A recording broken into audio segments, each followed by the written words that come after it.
አንድ ከሆኑ ግን ይሄ ጽንፈኛ ቡድን ወደ ሰላም የማይመጣበት ምክንያት የለውምና ስለዚህ የገጠር ዘመዶቻችን ጠንከር ብላችሁ እነሱ ጋር በቅርብ ስለምትገናኙ መክራችሁ እንዲመጡ ቢደረግ መንግስትም እንደተባለው ከመጡ በኋላ እነዚህ ልጆች የተባለውን ቃል የተገባውን ነገር እየሰጠ እያበረታታ ካይሄደ ነገ ሌላው ሊመለስ ስለሚችል በዚህ ቢቀጥል የተሻለ ነው። ሁላችሁም እንደምታውቁት በዚህ መርህ አልባ በሆነ ጦርነት ብዙዎቻችን የግፉ ቀማሽ ሆነናል። ለምንድነው መርህ አልባ ያልኩት? የጦርነቱ ዋና ቀጣጣይ የሚባሉት እነ ዘመነ ካሴ ሰፈር ውስጥ የተደረገው በዓለም ላይ ታይቶ የማይታወቅ ግፍ ስፔሻሊ በዓለም ላይ ታይቶ የማይታወቅ ግፍ ነገር ግን ደግሞ ሃይማኖታዊ ካባ ተላበስን እያሉ ስለ እግዚአብሔር ህልውና ሰበክን ከሚሉ እናውቃለን ከሚሉ ነገር ግን የሚሰሩት ስራ ደግሞ ከሰይጣን መንፈስ የባሰ እጅጉንም የራቀ አይገርማችሁ? ዛሬ መቀበል ያክተኛል። እኔ በለቱ መጋቢት 11 ከሞቱት መምህራን ውስጥ የመምህር ደረጀ ባለቤት ነኝ። አይገርማችሁም? ያስተማርኩት ተማሪ አይኔ ያየ ባሌን አንበርክኮ ሲረሽ ነው ከአራት ልጆቼ መሃል። አይገርምም? እያያምም እኔ ነኝ መናገር ያለብኝ። የመራይ ህዝብ እኮ ነው መናገር ያለበት። እውን ደረጀ የሃይማኖት አባቶች አታውቁትም? በቤተ ክርስቲያን እውን የመራይ ህዝብ 20 ዓመት ምናልባት እኔ የሥራ ቦታዬ ነው ለሱ የትውልድ አካባቢው ነው። የመራይ ህዝብ 20 ዓመት ባስተማርንበት ከተማ ውስጥ በራሳችን ልጆች ደረጀ ለራሱ ልጅ ሳይሆን የሰው ልጅ ኮትኩቶ ያስተማረ መምህር ነበር። ማንንም ይመሰክራል። አትመሰክሩም? ስለ ደረጀ የመራይ ህዝቦች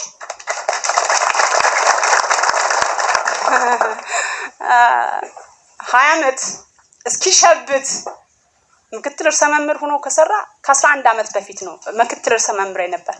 በር ላይ 4 ልጆቹ ቆመው ያዩት። ትንሿ ህፃን ልጅ የ2 ዓመት ናት። ትልቁ የ10 ዓመት ልጅ ነው።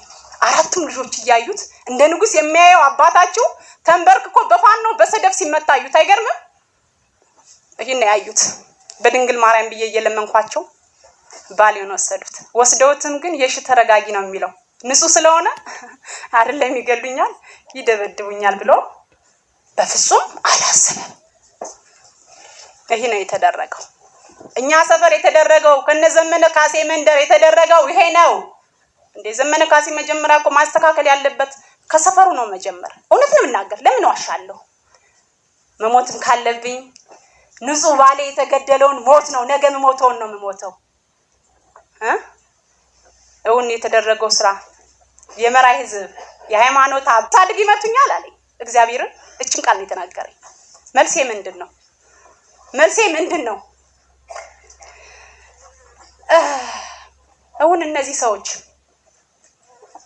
ላሳደጋቸው ማህበረሰብ እየታገሉ ነው። ትናንት ገርጨጭ ላይ ተንበርክከው የሄዱ የሃይማኖት አባቶች አሉ የሉም እንዴ? እኔ እኮ የሚገርመኝ እነሱማ ለይቶላችሁ ጫካ ወጣዋል። ትግል ብለው ነው። ኦኬ ትግል ብለው ነው። እናት እንዴት ነው የምትገደል? የ60 ዓመት እናት በሰዓት የተጠበሰች እናት እንዴት ትገደላለች? ይሄንን ሁሉ ነገር ቀድመን የተናገርነው ቢሆንም እንደ ጉባለች ኢትዮጵያ ይሄው ሰቆቃው እንደዚህ ሆነ። ነገር ግን ይሄን ባለማስቆማችን እኛም ተጠያቂዎች ነን። ይሄንን በመገፋፋት ገንዘብ ያወጣ በለው ያለ የዚህ መከራ ድርሻ አለን። ነገ እንቀጣለን። የሰዎች ስራ ታውት ፈጣሪ እንደያ ተሳትፏችን ፈጣሪ የሚቀጣን መሆኑን በደንብ ማወቅ አለብን። ምክንያቱም እግዚአብሔር አሁን በዚህ መልኩ ካልፈረደ መቼ ሊፈርድ ነው? ፈጣሪ ፍረድ እያልኩ ሁሌም የምለው እኔ ራሱ ሚዲያ ላይ እውነትን ለመናገር ስጥር በጭብጨባና በቲፎዞ በማስመሰል የሚሆነውን ሁሉ ነገር እያየው ስለሆነ ሰው ሳይማር በመቅረቱ እግዚአብሔር በማዕቱ እንዲያውከው ቅጣቱንም እንዲያወርድበት ነው እኔ ዝም ብለው። ይሄንን እየሰማችሁ ዘመነ እንዳለ እየተባለ ዩቲዩበሩም ሶሻል ሚዲያ ላይ የሚሰራውም ጋዜጠኛውም አክቲቪስቱም ባንዳውም ጽንፈኛውም የሙቀጫ ልጁም በአቅሙ ለጥፋት ተሰልፎ ቆሻሻ ነገሩን ሲተፋ ኖሯል። ያ ቆሻሻ ነገር ብዙዎችን ቢጎዳም አሁን ተራችን የኛ እንደየስራችን የሚከፈልበት ወቅት ነው። ስለዚህ መዘጋጀት ነው፣ የዘራነውን ማጨድ ስላለብን። የተራበን ወጣት የምታጎርስ እናት እንዴት ትገደላለች? ይሄ የተደረገው እኔ ሰፈር ነው፣ እኔ ትውልድ መንደር ነው፣ እዚሁ ከዘመነ ካሴ ሰፈር ነው። አይገርማችሁ? እዚሁ የዘመነ ካሴ ቅርብ ሰው በሚባሉ ሰዎች ነው የኛ ባሎች የተገደሉ። ዘመነ ካሴ ቅርብ ሰው ይባስ ብሎ እንደውም ሹልበት ሁሉ ተሰጧቸዋል በወቅቱ ይህንን እንዳደረጉ ማለት ነው። በእነሱ አገላለጽ ቃል አቀባይ የሚሉት እነ ማርሸት ፀሐዬ ደረጀን አያውቀው የመንግስት አፈቀላጤዎች ነበሩ። ከመንግስት ስር ተወሽቀው ብሎ መግለጫ ሲሰጥ እኔ ያልሰማሁት የኔ የሆኑ ቤተሰቦች ሲሰሙት ግን አሟቸዋል። እውን እንደዛ ነው ደረጀ? እውን እንደዛ ነው ሙላት? እውን በእለቱ የተገደሉት እነገደፈው የደግ አብሮኝ የሰራ ፊዚክስ መምህር እነሱ ይሄ ይገባቸዋል፣ ጥቃት አይሳብባቸዋል። ዛሬም ግን በእኔ ሙያ ውስጥ ሁኖ መምህር ሁኖ እውነት ነው የምነግራችሁ መምህር ሁኖ ሞኞቹ ሙተዋል፣ እነሱ አሉ ማለት ነው። ምን ብለው ይላሉ መሰላችሁ? በትግል ጊዜ ያጋጥማል ይላሉ። ወደድክም ጠላም ያልተማረ ሀገር አይመራም። ግን በደንብ አዝምሩበት። የሞተ መምህር ነው እንደ መከላከያ ይገደል? መከላከያ መምህር ገደለ? የገደለው እኮ መምህሩ ራሱ ነው። መምህሩ ነው የገደለው። ባይዘው እንደዛ ነው የምገልጸው ነው።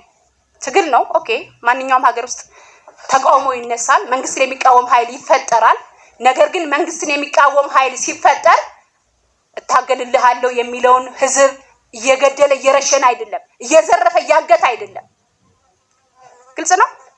እንዳለችው ቅድም ብዙ ግራ የገባውም የተጋባውም የተደናገረውም ገብቷል እዚህ ውስጥ እዚህ ኃይል ውስጥ ማለት ነው። ስለዚህ ይህን ሳያጠሩ ደግሞ መርህ አልባ ጦርነት ማስኬድ ውጤቱ ምን እንደሆነ አይተነዋል። ውጤቱ ምን እንደሆነ አይተነዋል። እቺ ክልል ጸረ ዲሞክራሲ እንድትሆን እቺ ክልል ባለሀብቶች የሚሳደዱባት የሚታገቱባት ህዝቡ በረሃብ አረንቋ የሚዘፈቅበት እንዲሆን የምንሰራ ሰዎች የለንም። ጫካ ያሉትንማ ተዋችሁ ለነሱ። እዚህ ውስጥ ሆነን እዚህ ውስጥ አይገርምም? እናንተን በምኑን መድባችሁ በክልሉ ህዝብ ትከሻ ላይ እንደ መሽገር ተጣብቃችሁ ዛሬም ነገር የምትሰሩና ህዝብን የምታስበሉ ደመጣጮች የላችሁ። ከአመራር እስከ ተራው ማህበረሰብ እውን ይህን የሚሰሩት የኛ ልጆች አይደሉም? ሁሉንም እንተው። ማህበራዊ ሴቱን አብሮ መብላቱን አብሮ መጠጣቱን ሁሉንም እንተው። እንዴት ፈጣሪ ይረሳል? የመራይ ህዝብ ስለ እግዚአብሔር ብዬ ለምናቸዋለሁ። ወንድሞቼ ናቸው፣ አጥፍተዋል። ነገር ግን ጦርነት በኔ ይብቃ። በኔና በጓደኞቼ በመሰሎቼ ይብቃ። ዛሬ የምታተርፉ ሰዎች ትኖራላችሁ። በእነሱ ስም አካውንታችሁ የተገናኛችሁ ነገር የምታደርጉ ምናምን ትርፍ ቤት የምትሰሩ መኪና የምትገዙ በእነሱ ስም ቢዝነስ የምትሰሩ ሰዎች አላችሁ። እሱ ኃላፊ ጠፊ ነው። ታሪክ የማይረሳው ተግባር አትስሩ ባካችሁ። ስለ እግዚአብሔር ብላችሁ ልጆቻችሁ ናችሁ፣ ወንድሞቻችሁ ናችሁ። ወደዚህ እንዲመጡ መልሷቸው።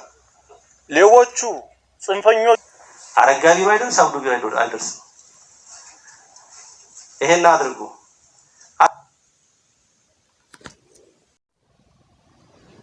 የዘመነ ካሴ መልእክት ነው እንግዲህ ዛሬ የተላለፈ ነው። እባብ ያየ በለጥ በረየ የሚል ፌዝ የቀላቀለ ይሆናል። በዚህ በእኛ ዘመን ብአዴንን የቀበረ እንጂ ያነበረ ኃይል አልተፈጠረም። አዲሱ ትውልድና አዲሱ አስተሳሰቡ ሁለተኝነትን አይቀበልም ወይም አዲስ ትውልድ የሚለው አገላለጽ ያስተሳሰብንና የፖለቲካ ርዕይን እንጂ እድሜን አይመለከትም። የአማራን ብሔርተኝነትና የህልውና ትግሉን የተቀበለ የ99 ዓመት አንድ ዓለሙ የሚሰኝ አማራም የአዲሱ ትውልድ አባል ነው ይላል።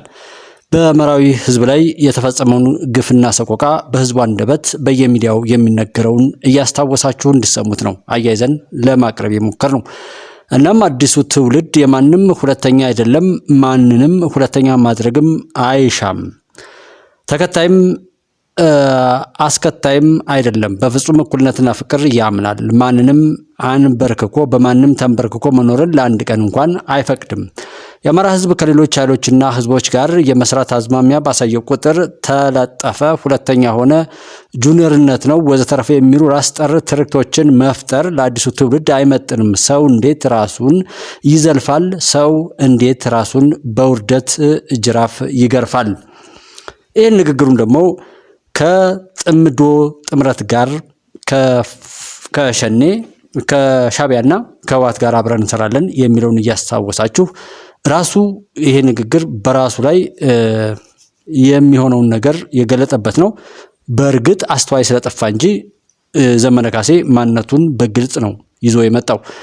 ጁኒየርነትን፣ ሁለተኝነትን፣ የመብት ተመጽዋችነትና ሽራፊ ጣፈንታ ለማኝነት ወይም ለማኝነት ማለት ነው ብአዴንን ስናስወግድ አነጣጥረን መተን በአንድ ገንዘን ቀብረናቸዋል። ይህን ማረጋገጥ የሚፈልግ ቢኖር ምናልባት እዛ አካባቢ አሁንም ጠረናቸው ይኖራልና ከጠቀመው ሂዶ ይፈልገው ይላል።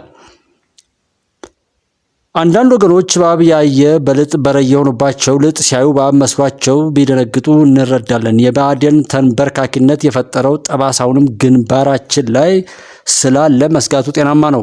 ከልክ በላይ መፍራት ግን ነውር ነው። እኛ እኮ ጠላቶቻችን እንደ እባብ ቀጥቀጠን ጥለን በዲሽቃ እየቀበርን ያለን ጀግኖች እንጂ የግራን ልጥ ባየን ቁጥር እባብ መስሎን የምንደነግጥ ከንቶች አይደለንም። የትም ቦታ ደረታችን ነፍተን ቀና ብለን እንሄድ ዘንድ በደም የተገዛ ክብር አለን። በአደባባይ ቀስቅሰንና ተቀሳቅሰን በአደባባይ አደራጅተንና ተደራጅተን በአደባባይ ታጥቀን በኮረብቶቻችን ስር ጠላቶቻችን ቀብረን በኩራት የቆምን ነን። ሁለተኝነት የተሸናፊዎች እንጂ የእኛ የአሸናፊዎች ጣም አይደለም። ጁኒየርነትና ገባርነትን እንኳን ለአማራ ህዝብ ለሌሎችም ወገኖችም አንመኝም፣ አናወርስም። ፋኖ የቀይ ባህር ቀጠና አዲሱ የጂኦፖለቲካ ኮከብ እንደሚሆን ዛሬ ሳይሆን ትናንት በቃልም በወረቀትም በካሴትም በድፍረትና በእርግጠኝነት ስሜት ቀድመን ተናግረናል። በአርቲስት ሀብቴ አብርሃም ጉረሮ ቀይ ባህር ሰፈር ታየ አዲስ ኮከብ ይንቦገቦጋል ሰማይ ሊረከብ እንዲህ አድማስ ተራ በተራ ገለል በሉለት ለመጪው አውራ ስንል የአማራን ህዝብ መጪ የክብርና የኩራት ዘመን በጥበብ እየገለጥን ነበር።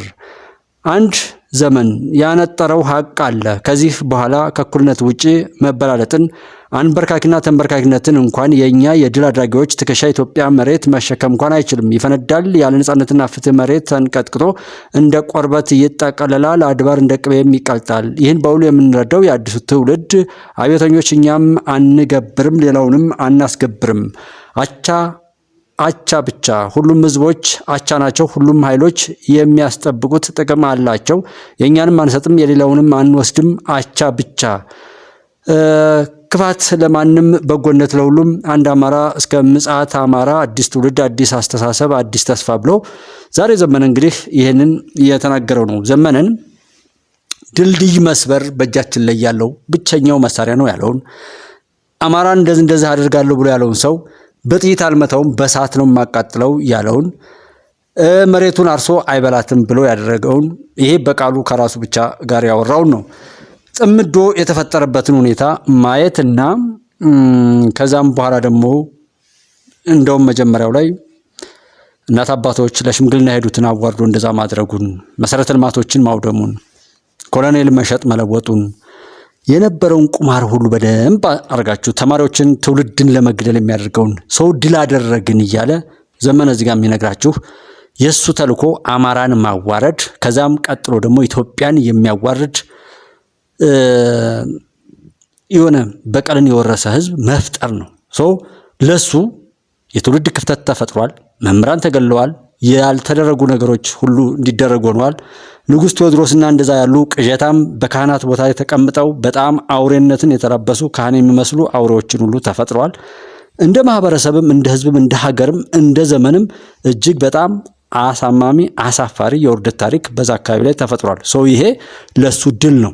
ሰሊጥ ማቃጠል፣ መንገድ መዝጋት፣ ቦቴዎችን በየመንገዱ ነዳጅ ማቃጠል፣ ይሄ ባንኮችን መዝረፍ፣ ማዳበሪያ መዝረፍ፣ ገበሬውን ማራቆት፣ የቄሱን ሚስቱንም ልጆቹንም በጋራ መድፈር፣ እጅ መቁረጥ፣ 12 ቁጥር ሚስማር በግንባሩ ላይ መምታት እና ሌላም መቁጠር ትችላላችሁ። የነውር ጥግን ማለት ነው። ሰው ይሄ ሁሉ ድርጊት ለዘመነ ካሴ ድል ነው። ለምን? ያንን ህዝብ ሊያዋርድ የተቀጠረ አንዱ የእፉኝት ልጅ ነው።